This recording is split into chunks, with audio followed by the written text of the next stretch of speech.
What is up guys, Noli here and welcome to another Smite video. This is going to be the first full commentary Smite video you guys are going to see on my channel. It's a little bit of everything that's been requested. Basically I was asked who's the most powerful god in the game, can you show a video with him? I personally think right now the most powerful god in the game is Odin. Specifically because of this build he becomes semi-indestructible. I've also been asked to do some sort of new player tutorial, which I've tried to do, and I either find it to be too patronizing, I find that it doesn't cover enough, or I find that it covers too much. So what I'm basically going to do is going to make a tutorial to League play, so a slightly higher level of play.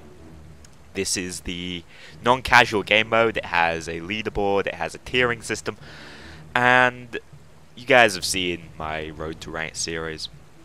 This is a ranked game, it will sort of fall into that category. But what I'm going to try and do, I'm in the spectator client right now, I've just played out this game, is I'm going to try and tell you what's going on down at the bottom and within the game and my brain. So that's basically it. I'm playing the jungle role, which I feel is one of the most active roles and is going to allow me to do this the best. So then, this is perfect for new players who don't really get what the meta is. At the start of the game, the way the teams are usually set up, our team's slightly different, they didn't necessarily pick correctly, is you have a jungler. Almost always a physical, unless they're going to pick something like Freya, or something equally strange like a Mir. Freya's quite good, but you're often going to see a physical, assassin, or possibly bruiser picked up in the jungle for both teams. For me, it is Odin, and for my enemy's team it is Hunbats. They work reasonably similarly. They both have circular ults, they both have a jump, they both have a damaging ability and a slow. It's a pretty fair matchup. Next up, you have the solo laner. Basically, because there's only 5 guys and there's a duo lane and 2 solos, because you have a jungler. One guy is going to go in the far left lane on this side of the map, which is the solo lane. Basically, the solo lane usually contains either a slightly lower clear mage or a bruiser. It's the perfect place to put your bruisers, such as the enemy team's tier. For us, we picked an ADC in there, which is also not too bad, and her went in the solo lane. We did end up with 2 ADCs, attack damage carries. They're sort of ranged hunters, is their name in game. Extremely powerful through to the late game. Next up, we have our mid characters. Mid characters tend to be the ones with the greatest clear, such as Aokwang and Isis. Aokwang on our team and Isis on the enemy team. Just starting off here, just to let you know what's going on, we are starting off for my side at the orange speed buff, which is going to give me attack speed and movement speed, perfect for the jungler, and then I'm going to move on to the blue buff and hand that to Anher. The enemy follows a pretty similar pattern, except this time they seem to have all started at the mid camps, which is a place to get experience and money. So, following the mid, which is, as I said before, a fast, clear mage, you're going to want an attack damage carry in the duo lane. Normally, physical hunters. Again, high potential late game. My game does freeze up here, by the way. That's why I sort of stand still in a stupid position. Or walk forward, I'm not sure. Yeah, just walk into a wall. The game comes back and we're like, okay, we can't invade this. So, on their team they have Apollo, and on our team we have Neath. Just saying what's going on here, basically the junglers for the first few levels, it's advised that you go into the solo lane, get a little bit of experience, get your first abilities. So the way it works is there's money and then there's experience. So experience is going to level you up, allow you to put points into your abilities, unlocking your abilities and leveling them up, increasing their power, increasing their cost to use, basically making them more powerful but slightly costly in mana. Then we have gold. Gold is going to allow you to buy items which enhance your build and give you special stats. So, coming up here, Tyr comes out, drags the Anher away, really hurts him. You can't see health bars, that's a problem. There we go. Health bars are turned on now. But basically this is a pressure point. Both teams try and get the first blood a lot in the jungle solo lane. But I think here we get off scot-free without too many issues. The final position I need to talk about is the Guardian. The Guardian or the tank basically, or anyone who can work with lots of CC and utility such as Son Wukong, will go into the duo lane alongside the ADC to help support them where their early game is a little poor. And it's basically very important that they ward and pick up Hand of the Gods, because you're going to need Hand of the Gods later to challenge for things like the Gold Fury and the Fire Giant, and you're going to need wards to avoid ganks in that lane to protect your hunters basically. So on our team we have Jeb, and on their team they have Athena. Jeb is probably slightly better right now. So what you see me do after coming out of the solo lane about 2 minutes in, there's a ward there, I had no idea, is I go to the mid camps. I then monopolize both sides of the mid camp because I've scared Humbats away by dealing a fair amount of damage to him. The mid camps are a large point of contention. It's basically where the gold is won and indeed lost for the junglers. So right here he jumps over to his speed camp. Because I'm in the stronger position, I'm able to jump in on him. What ends up happening here though is he leashes the buff camp onto me. I hear our Quang is coming, but I don't actually have any cooldowns in order to take it.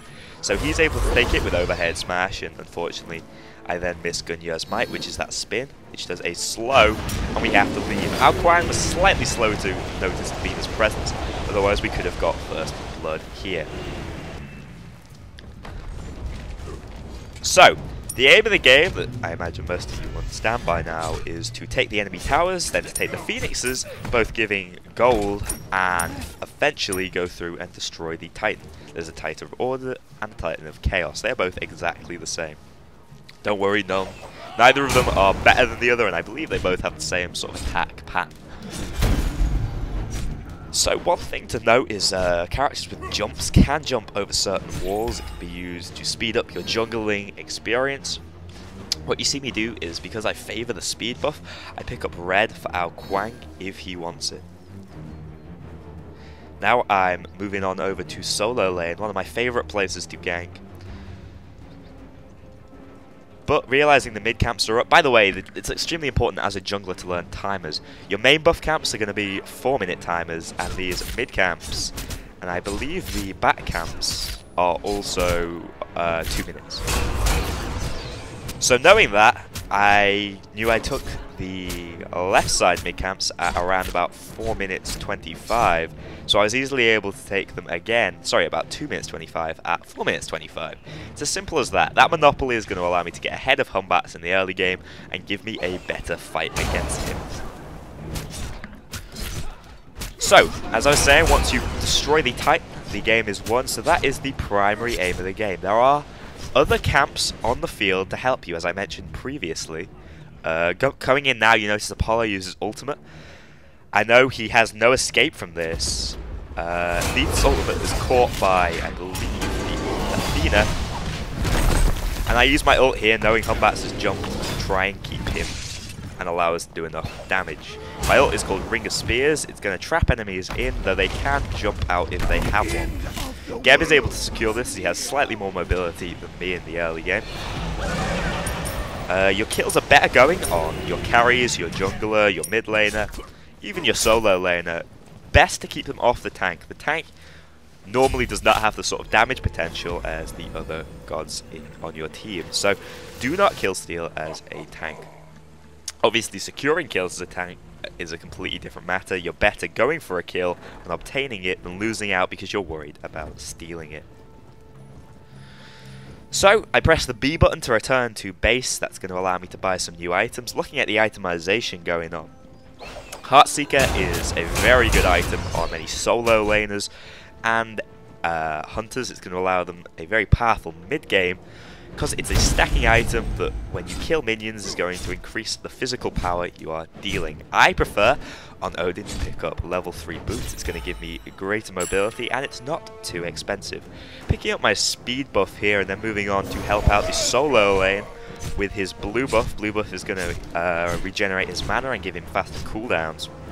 It's extremely useful because all the solo lane really is a push against each other. With mana you can push harder and therefore push the creeps into the enemy tower. Once the enemy tower hits a creep, the gold on that creep is null and void, so basically lost finances. Now Ao Kuang is in a little bit of trouble here, he's just slightly below half health, so I choose not to, or maybe I don't. No, I just sort of walk past her. Yeah, I didn't think I'd gank her. And instead go across to the second mid camp. So far I have obtained all 6 mid camps. As you can see, that's going to reflect very well if we look at the gold charts.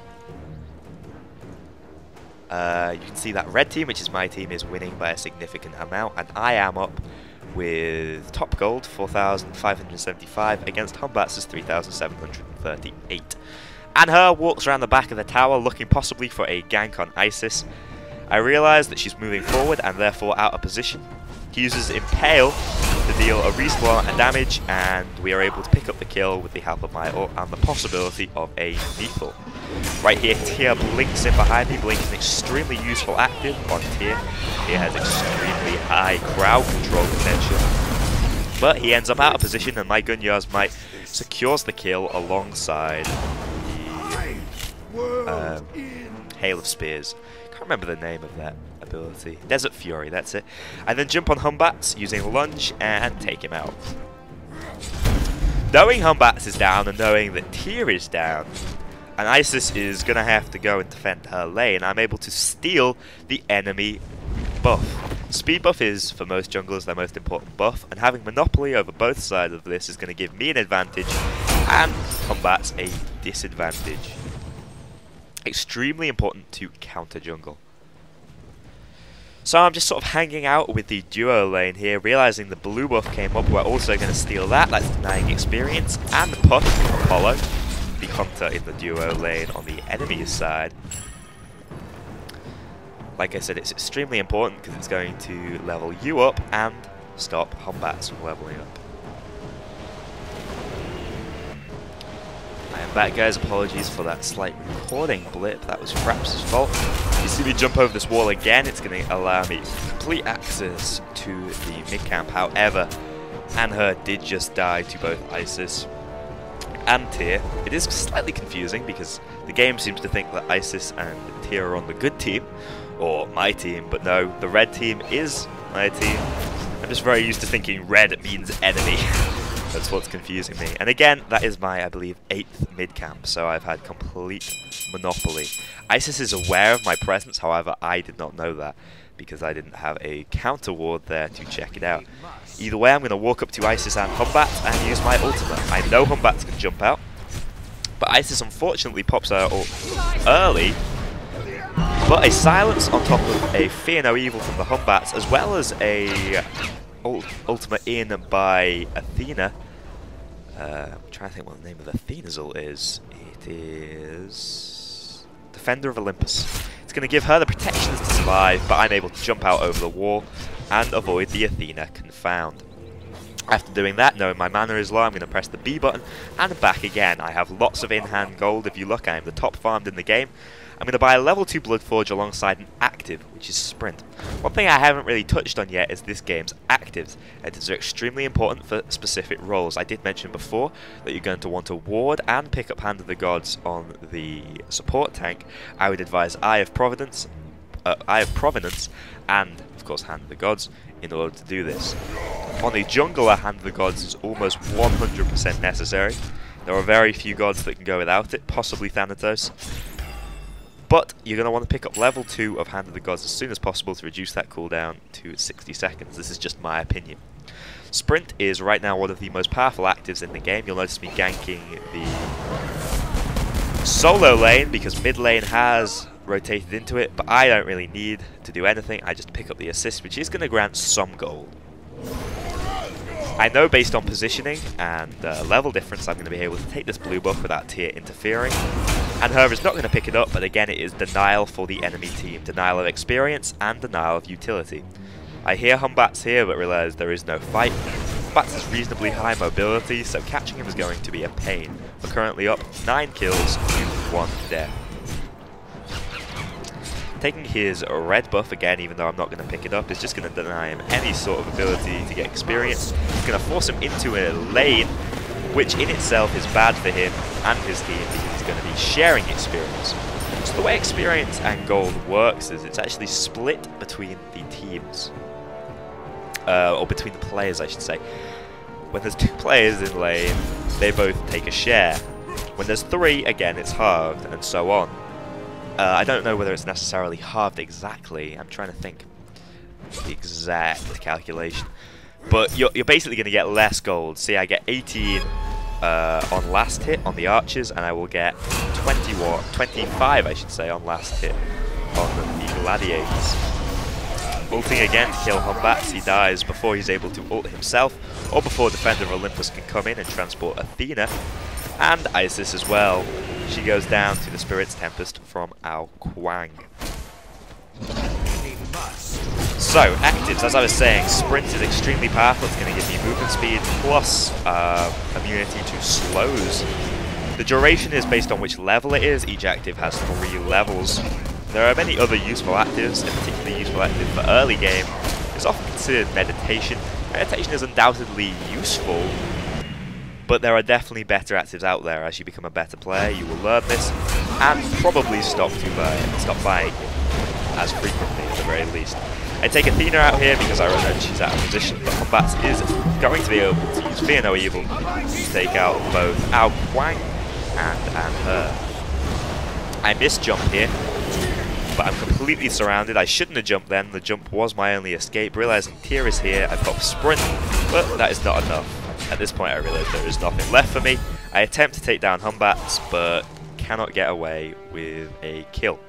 That turned the game around very slightly. It's got Humbats slightly back in the game because he's going to be able to take up his speed buff without me stealing it again.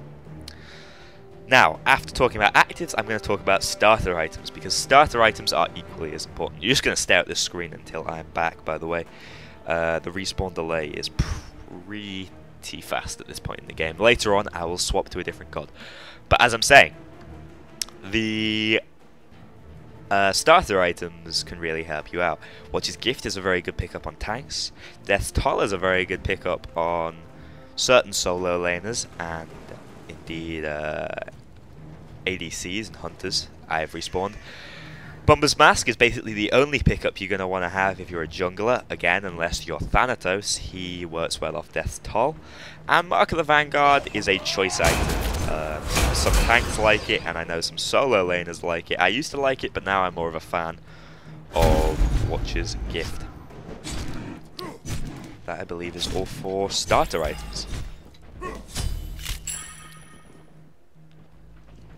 Now then, you'll notice that the enemy team's solo lane tower has gone down, and there's lots of pressure going on the duo tower. As I said before, destroying towers, and the mid tower is down, is going to give you gold. The mid tower is worth 300, and the second tier towers are worth 300. I believe the 2 side towers are only worth 200 though. And Isis dies thanks to a little bit of help from the Neath Worldweaver, which is basically a cross-map stun and damage, and my ultimate. That's going to leave me as 6-1, again, still top farm in the game, and I've finished Bloodforge. Bloodforge is an extremely important item to me. Just before I get onto that, just to talk about the boots I picked. I picked the penetration boots. What they're going to give me is, I don't know exactly what percentage penetration. Here we go, I can see it. I jump out of the way of a taunt, and it jumped them, by the way. This will give me 30 physical power, 9% attack speed, which is useful on Odin, and 18% movement speed, and the passive on it is the 15 physical protection. I'm taunting right now, by the way. I enjoy Odin's taunts. He's a real man's man. What was I about to say? I'm offering speed up to Anher because I did pick up red just before.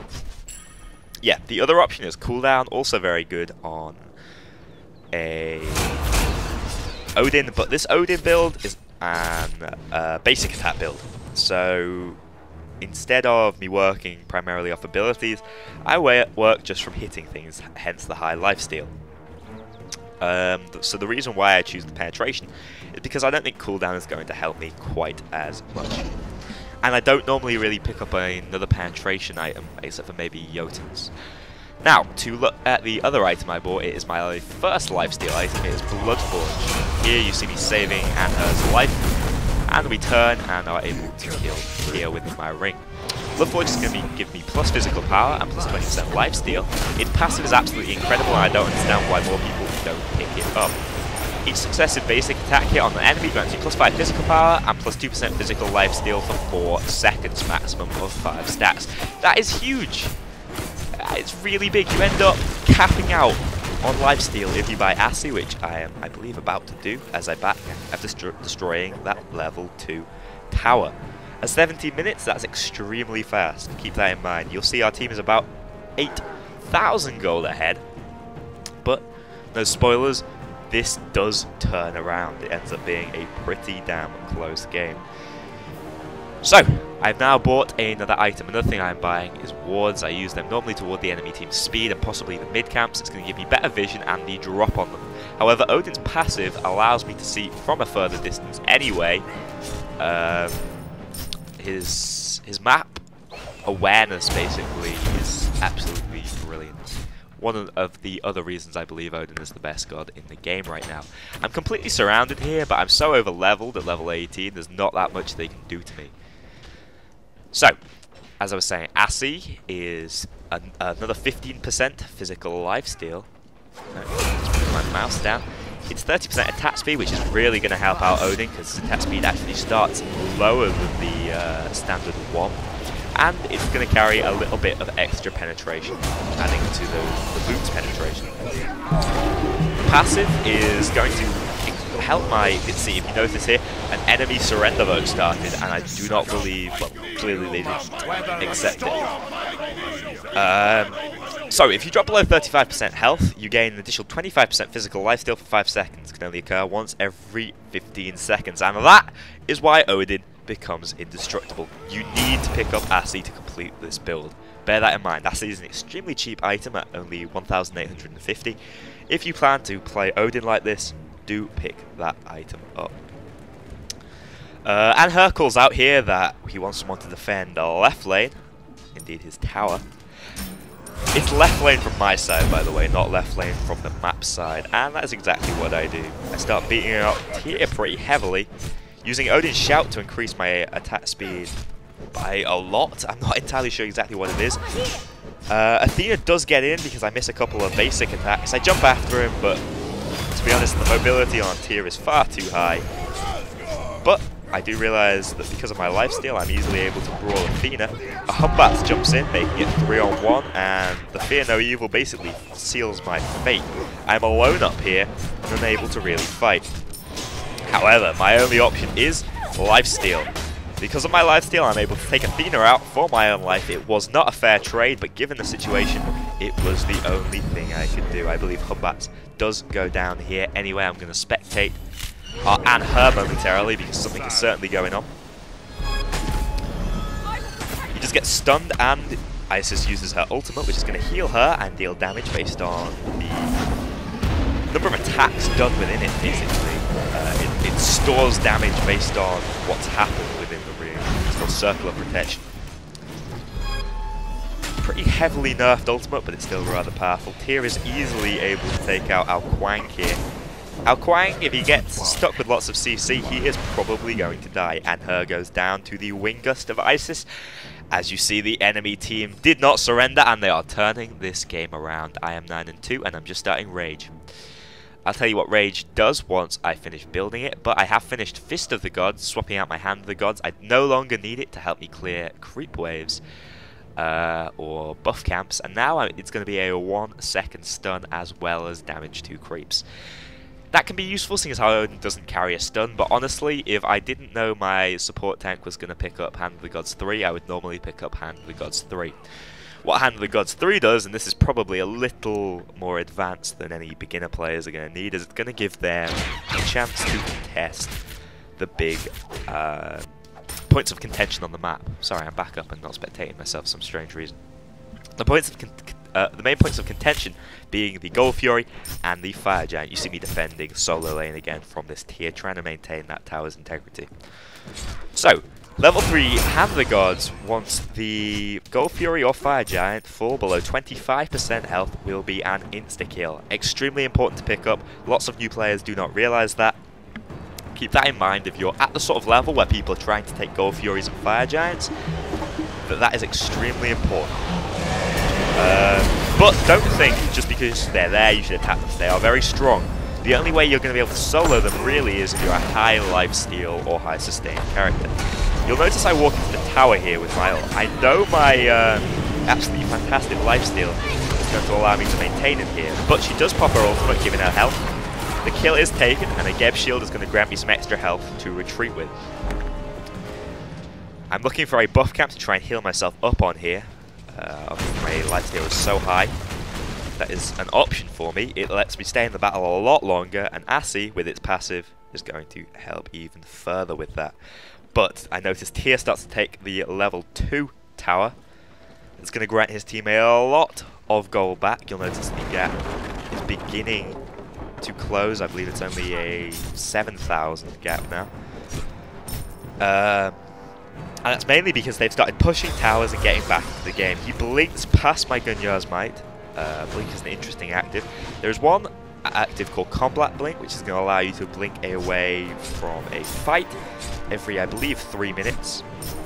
And then there is regular blink, which every 45 seconds is going to allow you to move a reasonable distance in any direction,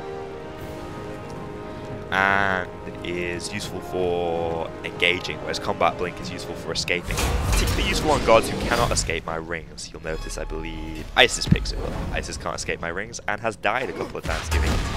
What I do here is pretty stupid. I decide to 2v1 and I start missing a lot of basics. As Odin, you cannot, straight up cannot afford to miss basics. It's now 3-on-1 and I use my jump aggressively. Athena uses Confound to keep me in the fight, but I'm able to retreat from this one before now. The Spirit Ball stuns me, that's a reasonable amount of damage, but I do turn to fight her. Again, I'm just trying to lifesteal to keep myself in the battle, and Alkaline Spirit Temper sort of ends this fight bluntly. Now, I believe I have the money to go back if I rage now. I'm not sure why I'm not. Maybe I don't quite. Can't remember this stage of the game, but let's have a look at what other people are building. I've just given you an example of a sort of assassin build. If we look at our Quank, he's doing an interesting mage build. He's doing the Book of Thoth build. Book of Thoth is a stacking item which is going to give him a lot of magical power late game. If you play a mage in mid, it's always worth picking up some sort of defense. Definitely worth picking up magical defense because you're normally going to be against the mage, but physical defense also is going to allow you to fight the jungler better. Particularly a physical defense item. You'll notice that the surrender vote comes up. Particularly a physical defense item with cooldown. Breastplate of Valor is an absolute must, in my opinion, on many mages. Looking next, Rod of Tahuti is staple. It is what's really going to make your magical power worth it by increasing it by 25%. That is this build so far. Polynomicon is also pretty staple, and so is Focus Voidstone. These are just simple builds for early on. Now, if you're playing a support tank as a new player, I will advise Watcher's Gift to maintain your time within the lane, but not Midas Boots. I'm going to advise you go for the defensive boots.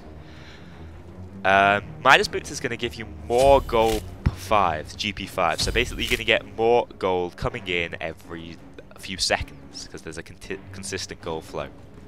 It's very good to keep the tanks sort of what's the word I'm searching for? Keep the tanks... Oh, here's where I make a mistake. Basically keep them worth it. keep them relevant, that's the word. I was thinking relative. Yeah, to keep the tanks relevant in their builds because they are not going to get as much farm. But if you have Watcher's Gift, you're going to get a little more farm because that also grants gold of 5. But Midas is going to give you a lot more of that. But it's not going to grant you any defenses. Defenses are extremely important as a new player playing a tank. That is what you are. You are a large body with CC. So do try and pick that up. Sovereignty is almost a must on every team. It has a very good aura effect. But again, for physical defense, Breastplate is good. For magical defense, the... not Stone of Gaia. Stone of Gaia is better on bruises. What's the item? Bulwark of Hope is worth picking up. So you'll see here I jump into See No Evil ultimate by Humbats, but I'm easily able to take Apollo out with my new critical ability. I trap Athena within my ring of spears and kill her just as easily. Some tank she was. She is building Nemean, which is going to make me do damage to myself. Nemean is a pretty interesting item. If there are a lot of basic attackers on the enemy team, definitely pick it up. This was a good pick on Athena's side. We have me as a basic attacker and 2 range carries. So yeah, Nemean definitely well played on her part. It's also going to make it slightly harder for me to lifesteal off her. Athena has an ability called Confound, which forces enemies to attack her. And so yeah, Nemean is even better on her. Now then, what I've been trying to say for the past God knows how long, just so you know I'm taking a enemy speed buff again using our advantage, is that Malice. Malice is a Malice or Rage, they're pretty similar. They're both about as good as each other. I choose Malice because it grants a little more physical power. It's going to give me 40% critical chance, 6% attack speed, and 25 physical power. That 40% critical chance is huge. It doesn't have a passive like Rage, but I believe they both pretty much equal each other out. Actually, we'll check. I can read you the Rage passive. If your basic attack does not crit, your critical strike chance increases by 10%, maximum of 5 stacks. So it can be better, but I think I'd rather have the flat 40. Just in case I miss basics. I melt Tear within my ring as soon as my ring is up, and Athena is in a bad position again. This is going to take me to, I believe, 13 and 2. I'm pretty big at this point, but other members on my team have died a reasonable amount. I call here because, what, one of them has DC'd and 2 of them are down. They do not have a Hand of the Gods 3, and I know we do. Let's attack the Gold Fury. That's going to grant everyone on the team 300 gold. That's pretty big. At this stage in the game, not quite as good as it could have been earlier. But as you can see, if I can take it that easily, it's definitely worth doing. Following Rage, you see I actually sell Bumper's Mask. It becomes less relevant and useful toward the late game. That's very important. Actually, do sell your starter items to create space for another item. And I bought Deathbringer. This is basically my powerhouse item. It's already granting me 32 power and some critical strike chance. Now, as we're moving in from the mid to late game, you're going to notice my damage is going to be off the scales. I'm hitting level 20 long before many of the gods of the game, but Apollo is at level 30 and Humbats has caught up recently. Here I decide to bite off more than I can chew, and I do not have Purification Beads, possibly the best active in the game, depending on how you look at it, which will cleanse CC. And because I made the mistake of going in on my own and fighting both Humbats in his ultimate and Athena with her CC, I did die. Neath also goes down, I believe, and her is also out of position. Again, shield is not enough to save him from Apollo's basic attacks, and we get almost wiped here.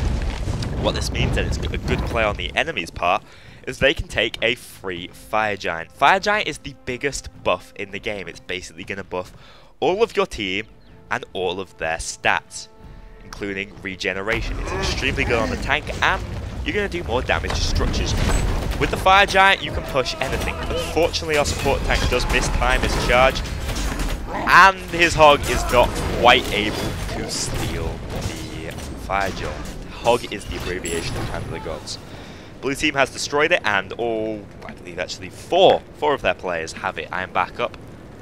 And all I can do here is basically group us up and defend. What they should have done is gone straight and pushed through the right hand side tower and the left hand side Phoenix.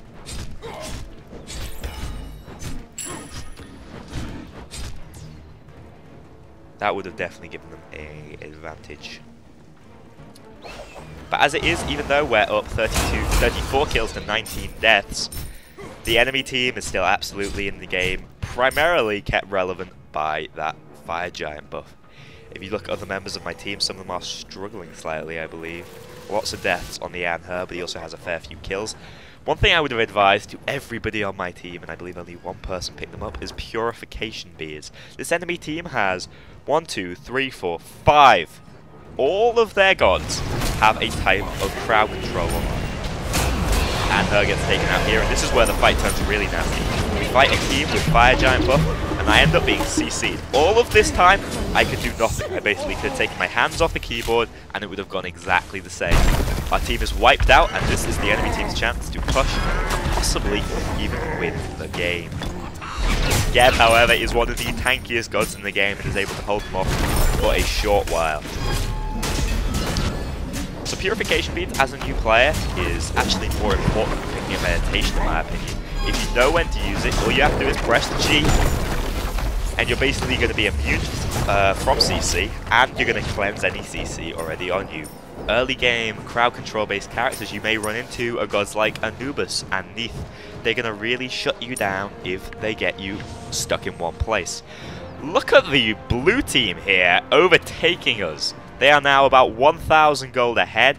This is absolutely crazy. Really well played on their part.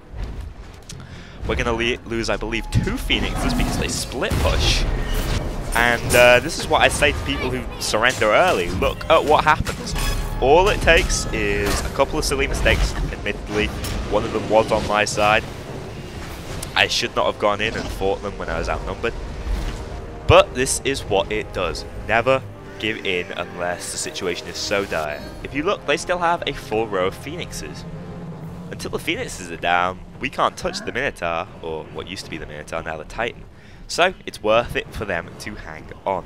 Now you'll notice I finished Deathbringer, and as I said before, that is where my damage comes from. 50 physical power when finished. It's a lot of power. 20% critical chance is going to stack on top of my 40%, giving me a 60% critical chance. That is overall going to make it so I crit more than I don't, and when I crit I do double damage, simple as that. The passive on this is going to be critical strike. This critical strike damage is increased by a further 50%, so you're not just going to do double, you're going to do double and then some. Deathbringer is a must pick up on almost every physical basic attack god. So, I'm back up. I don't know why I was spectating her here.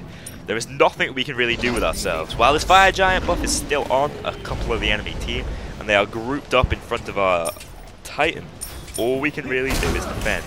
Good blink in by Tyr is going to allow him to pick up a couple of our gods and pull them out, but he does overstep his mark. CC keeps down again. The Gable is going to hit quite a lot of them, hitting them for a percentage of their health. I believe it's about 30% at this point, and stunning them all for 1.8 seconds, I think. But the charge is good, and I'm able to trap Tyr within my ring, critting him for 327 a hit. Geb continues forward, but we're able to take out Apollo, saving the life of our and her. But Geb dies because we did not see that we were not with him. It is now, I believe, 4v3. A good engage for us could win us it, especially given the health. But my cooldowns are all down, and there's not much I can do without a jump to chase.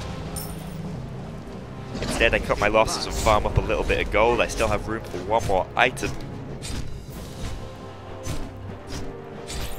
So never stop farming. Throughout the game, always farm it. That's very important.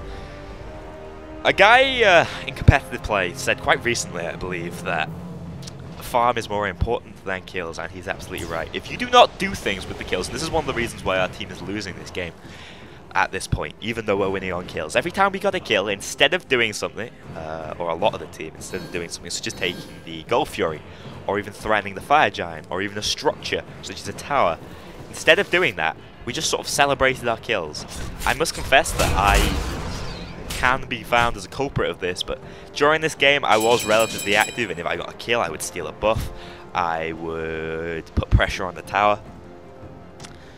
So I'm currently at 14 and 4, our team is up 36 to 25, but down by just under 2,000 gold, and the enemy team is grouping up on the Fire Giant. One thing to note is they do make a small mistake here. Do not engage first on the Fire Giant, or if you're going to, make sure it's a bait. This did not feel like a bait. What I do here is I use my ring to trap them all in, allow my team free time on the Fire Giant. I die myself though. It's extremely important though we take Apollo out. He is a large portion of the enemy team's damage. Neith takes out their Humbats, and I believe we're currently 2 for 2. But Geb goes down to Tyr, and Neith is now in an impossible situation while Anher pushes up right lane. Let's switch the camera to Anher and talk about what he's doing right now. Now, range carries, particularly ones with good escapes. Apollo may be the best at this, especially considering his passive, can do something called split pushing. There is a recent command added called split push. If you don't understand the VGS system, by the way, it is a little bit complicated. It took me a while to learn. Just know that if you press the V key, you're going to get a drop-down menu. You can read what each command does, and you're going to call out to the team with helpful things. Anher ends up surrounded and is unable to split push that tower. He ends up being CC'd, and because he didn't have any beads, well, there is absolutely no escape for him. That was not the play I would have advised for him. In a situation where you're team fighting over a fire giant, unless you're certain you can win the fight, don't split push. You're just going to weaken the team fight.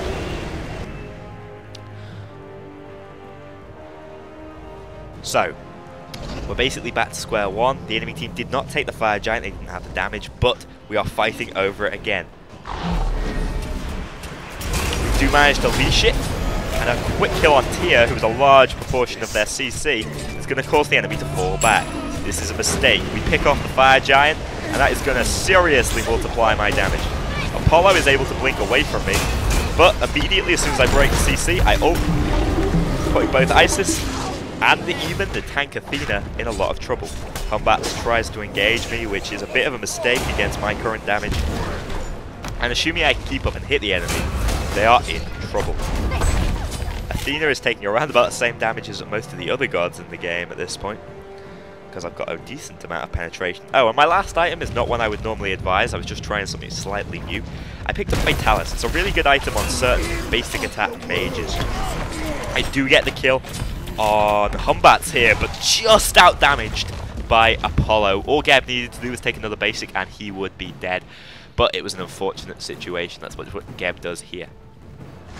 He does pull back and not go for that kill. Just keep in mind, a death on a support tank is worth very little when compared to a death on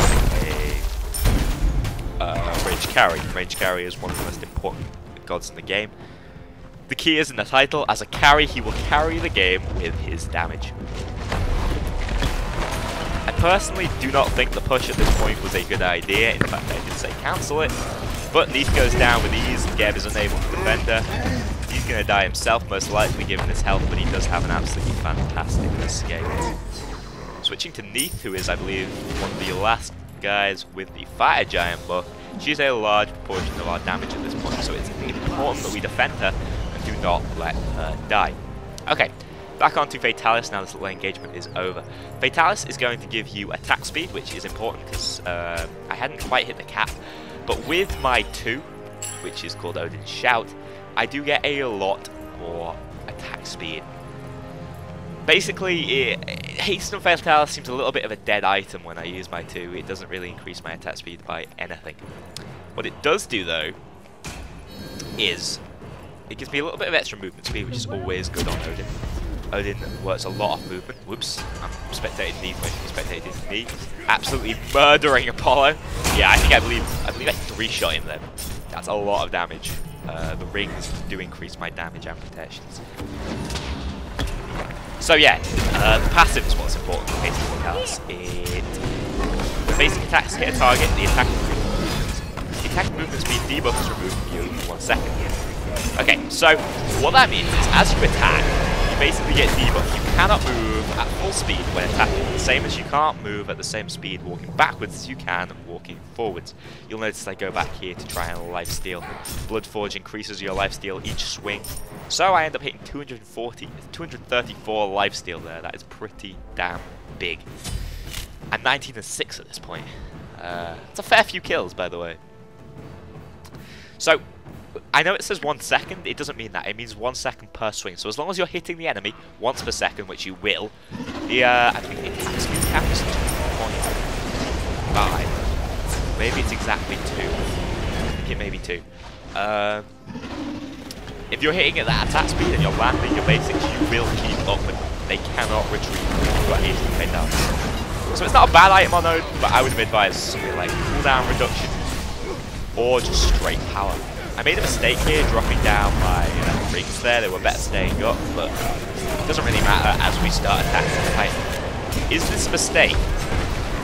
Alquine gets completely melted by the Apollo. They are fighting an Apollo within his own fountain.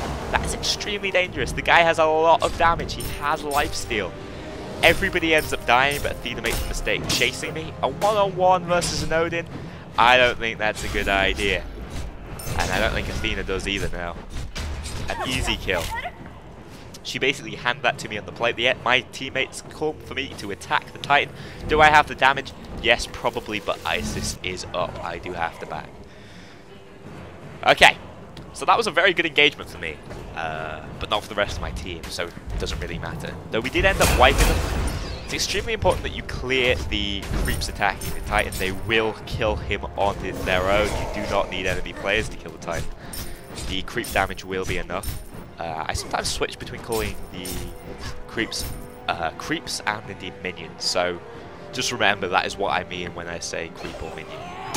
Those little guys with bows and arrows. One thing I did forget to mention when talking about structures is that once destroyed, a Phoenix is going to give your minions a fire buff, slightly similar to the Fire Giant.